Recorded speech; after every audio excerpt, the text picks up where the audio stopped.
Chers amis, soyez salués, que la grâce du Seigneur vous habite, vous accompagne et vous soutienne. Nous sommes le vendredi 18 novembre 2022.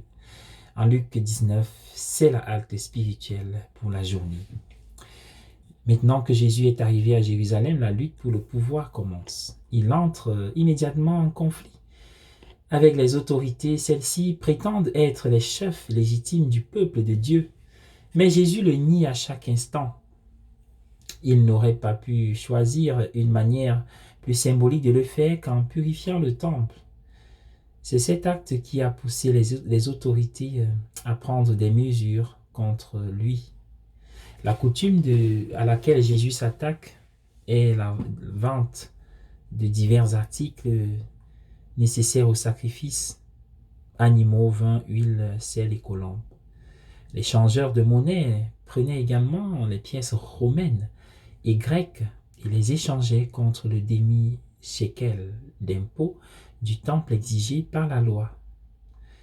L'échange comportait une surtaxe intégrée. Luc n'entre pas dans les détails de l'attaque physique, mais passe directement à la raison invoquée par Jésus. Il est écrit « Ma maison sera une maison de prière ».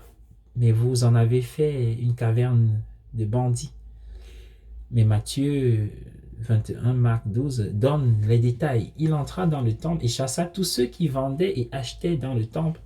Et il renversa les tables des changeurs de monnaie et les sièges de ceux qui vendaient des colombes. Il y avait beaucoup de synagogues, mais il n'y avait qu'un seul temple. Pour imaginer l'impact, il faudrait penser à quelqu'un qui entrerait au Vatican, renverserait les tables de ceux qui vendent des médailles, des images et des statuettes religieuses et détruirait ensuite les ordinateurs de la Banque du Vatican.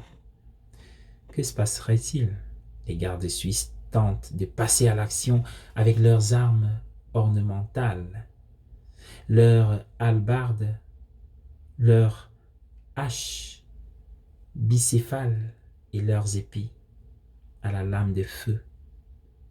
Cependant, il serait habilement aidé par la Vigilanza, un corps de sécurité police moderne. Des renforts pourraient être appelés par les carabiniers et la Guardia di Finanza. En fin de compte, Jésus aura moins de succès que dans le temple. Ce temple a été rasé par les Romains en l'an 70 de notre ère. Alors, est-ce important pour nous?